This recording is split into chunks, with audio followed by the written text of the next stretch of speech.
Olá, meu amigo, olá, minha amiga, meu colega advogado, minha colega advogada. Sejam bem-vindos a mais um hashtag OABRJ Debate. E aqui no nosso programa, você já sabe, nós sempre trazemos personalidades do mundo jurídico, pessoas que têm a ver com o direito, para nos dar mais informações, nos atualizar, sobretudo nesse momento tão complicado, esse momento atípico que tem sido a pandemia no mundo e aqui no nosso país.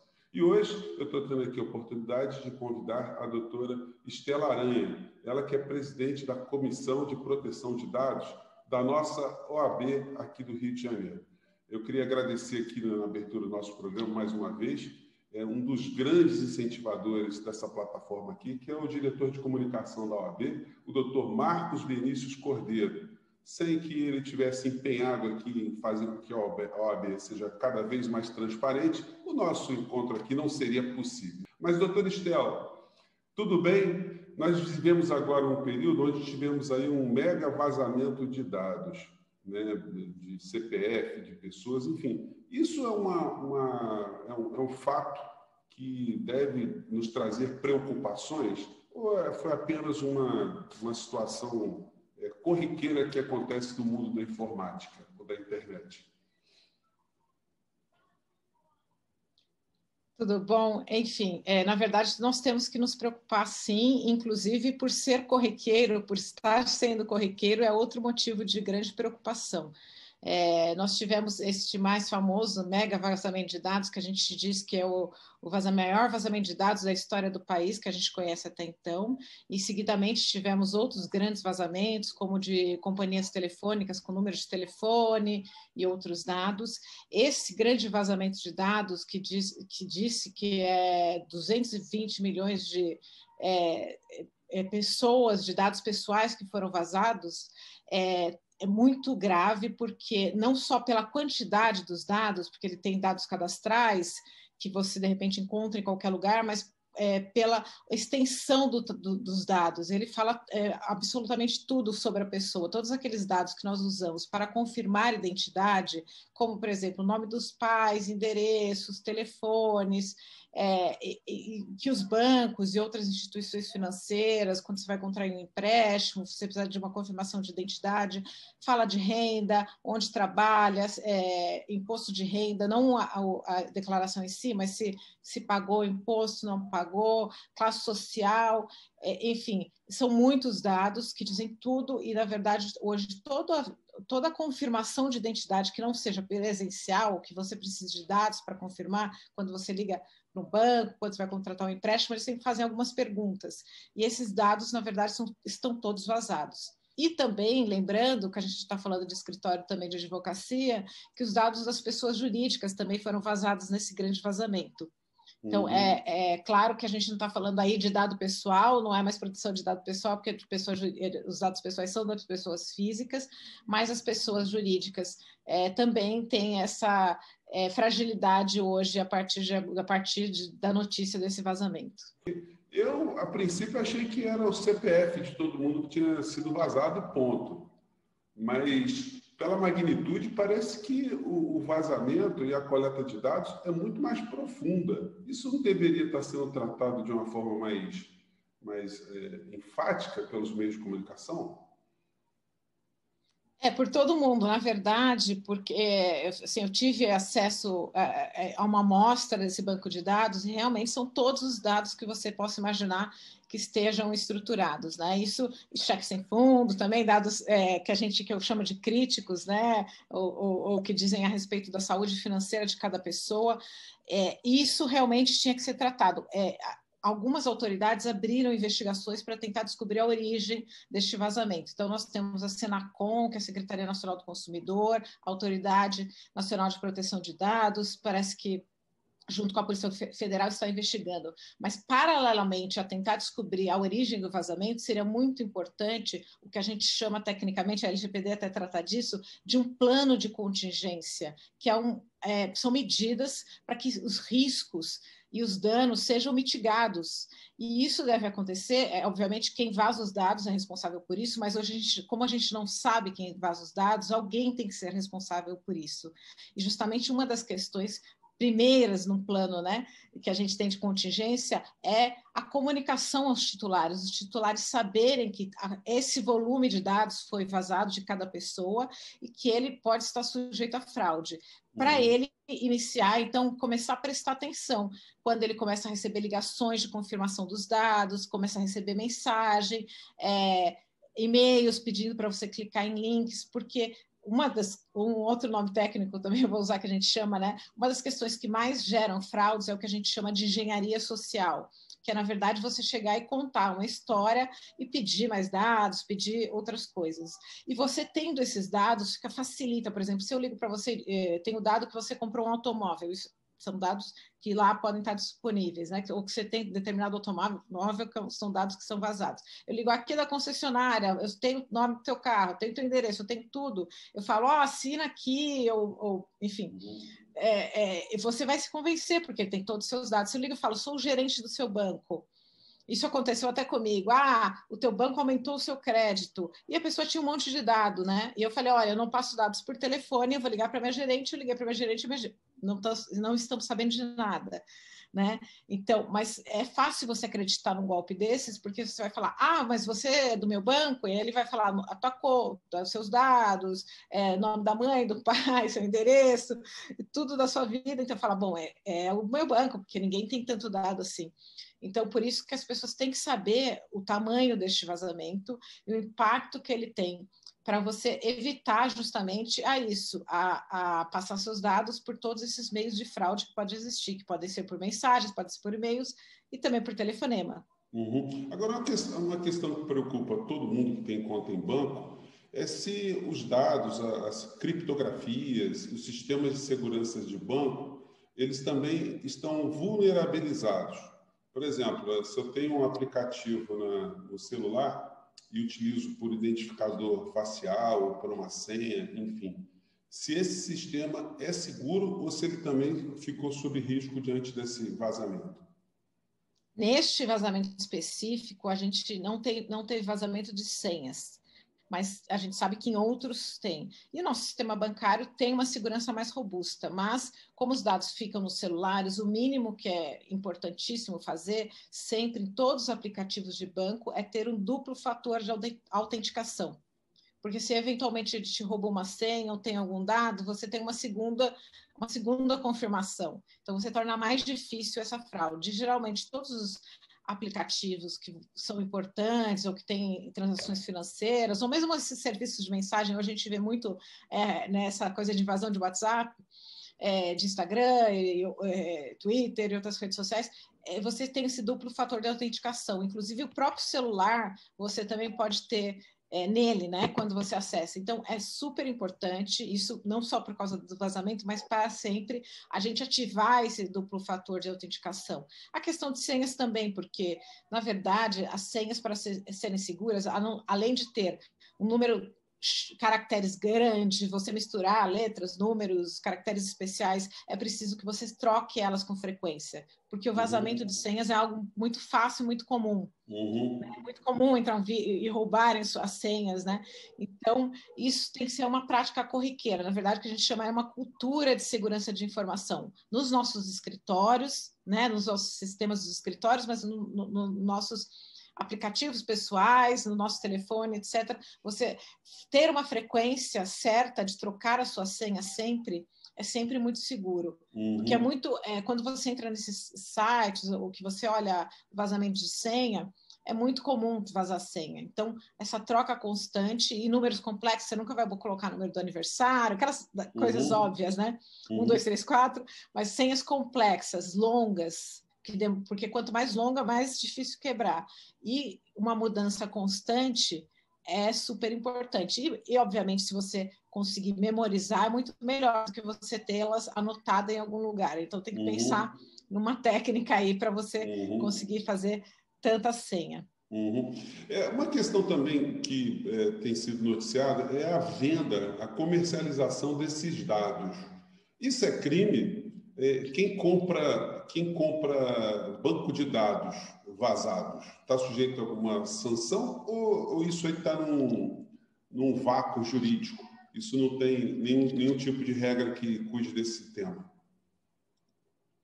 É ilícito, é um ilícito, mas não é um crime, porque não tem tipo penal para esse tipo de situação. Então, não é crime, mas é um ilícito, porque você, inclusive pela lei de proteção de dados, ou também, né, o seu banco de dados, ele tem que ser adquirido, você tem que ter acesso a ele de forma lícita, de forma que a legislação permita, né? Então, e além de tudo, a proteção do dado, o direito a o que a gente chama o direito da autodeterminação informativa, informacional, que esse direito à proteção de dados também é um direito constitucional que a gente tem garantido aí hoje na Constituição, como colorário da privacidade ainda não tem explicitamente como direito autônomo, mas o STF já reconheceu implicitamente como direito autônomo. Então, também a gente pode dizer que é uma violação de um direito fundamental. Então, não é possível, assim, você não pode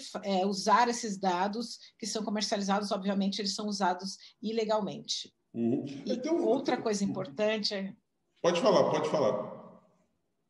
Não, outra coisa importante que eu falei, se possível também, e quando a gente está falando de se proteger, de alguma forma você monitorar o seu CPF, né? Uma dica que a gente sempre tem é que no Banco Central, por exemplo, você tem um site que você coloca o seu CPF e você recebe quando tem movimento, abrem conta em banco no seu nome, quando você tem um empréstimo contraído no seu nome. Então, você ter esse monitoramento e é gratuito, é uma questão mínima aí que a gente tem que fazer. Uhum. É uma coisa assim que tem incomodado muitas pessoas que se aposentam aqui no nosso país, é que elas recebem uma enxurrada de telefones ou de telefonemas de pessoas oferecendo empréstimo, consignado, enfim. Isso também tem a ver com o vazamento de dados? Ou esses dados dos aposentados, eles estão franqueados sem nenhum tipo de problema? Com certeza, a gente sabe que isso é super comum e, na verdade, tem alguma falha aí na Previdência que deixa ter acesso a esses dados que não deveriam ter acesso, né? Porque esses dados têm que estar somente na Receita. Outra coisa também que é comum é quando você contrata uma internet, contrata um telefone e outras empresas ficam ligando, vendendo também para você trocar de plano, etc. E isso aí, obviamente, é vazamento de dados. A gente tem vários meios de vazar dados, tem esses meios também de vazar dados que a gente sabe que na internet, um hacker coloca para vender, mas também vaza o dado de um funcionário, de alguém mal intencionado dentro da companhia, que vai lá e pega os dados de alguma forma e vende. Por isso que nós temos que a gente chama, né, de fazer um compliance de segurança de informação e de acordo com a lei de proteção de dados, todas as empresas que tratam dados, ela tem que criar mecanismos que a gente chama, né, de medidas técnicas, administrativas e organizacionais para proteger esses dados e para evitar esses vazamentos. E também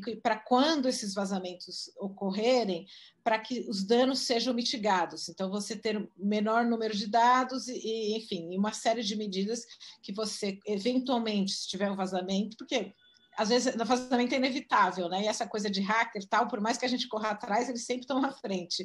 Mas aí, quando tiver, você já tem algumas salvaguardas que o impacto do vazamento de dados, porque você minimizou, porque você criptografou, porque você pseudo-anonimizou, porque você anonimizou, enfim, uma série de medidas técnicas que você pode tomar que eventualmente, quando vazarem, o impacto não vai ser tão grande para as pessoas quando vazam esses dados. Doutora Estela, e as autoridades estão tentando descobrir, existe mecanismo de identificar aonde surgiu essa história, de combater essa história?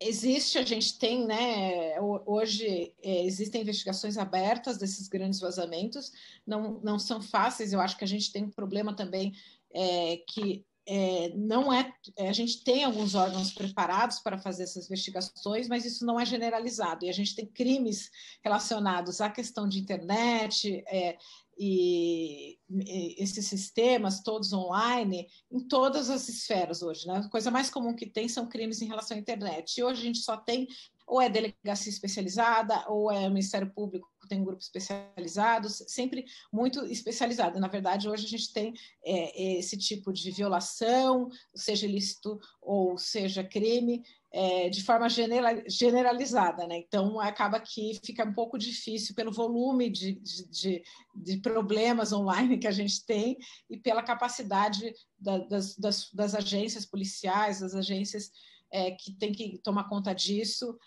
para investigar tudo isso. Então, a gente tem que realmente incrementar esse poder de investigação, inclusive também fazer algumas alterações nas questões processuais, etc., com provas, para como que a gente lida e trata com esses crimes. E mesmo quando não é crime, né, porque não necessariamente é um tipo penal, e aí também, mas tem que ter investigação, porque tem que ter investigação, porque você tem que apurar a responsabilidade. E aquele que foi responsável pelo vazamento tem que responder por isso, responder pelos riscos e principalmente pelos danos causados. A gente tem um exemplo, e aí a gente também tem que começar a olhar um pouco novos arranjos, que a gente chama, né? Hoje não tem, o cidadão não tem muito o que fazer em relação tive um grande vazamento, o que eu vou fazer sozinho? Então a gente tem que olhar para aqueles instrumentos de tutela coletiva. A Lei Geral de Proteção de Dados trata, né, que você pode usar a tutela coletiva, e para esse tipo, né, de desastre informacional, de vazamento informacional, é muito importante, porque a gente mal sabe que o nosso dado está lá, e você brigar contra isso sozinho é impossível.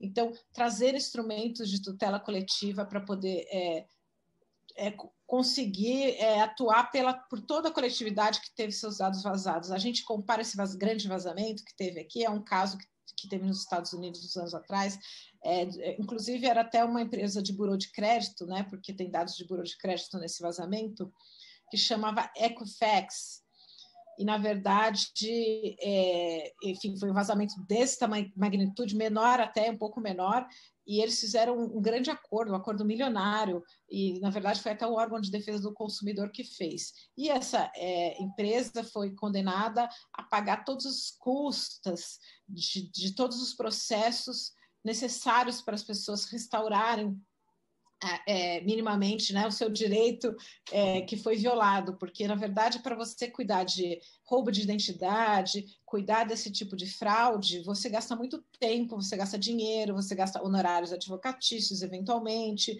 você tem que fazer aquelas assinaturas de acompanhamento para saber o uso do seu CPF, algumas são custosas.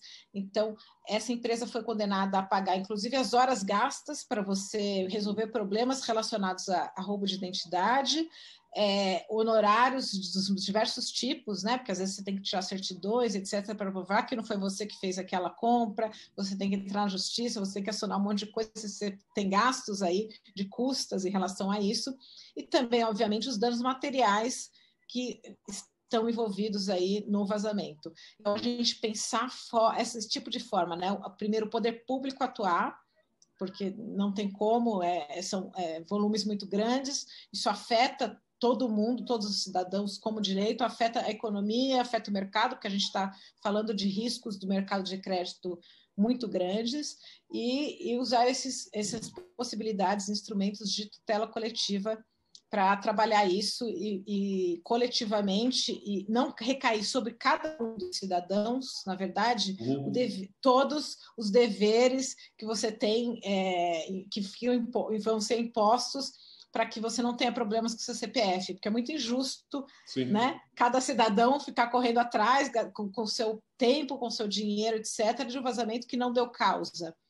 Né? Então, isso é muito importante. Sim, e dentro desse conjunto de fatos tão importantes, qual o trabalho que a nossa comissão da OAB de proteção de dados tem tido? O que a senhora pode falar do trabalho da comissão?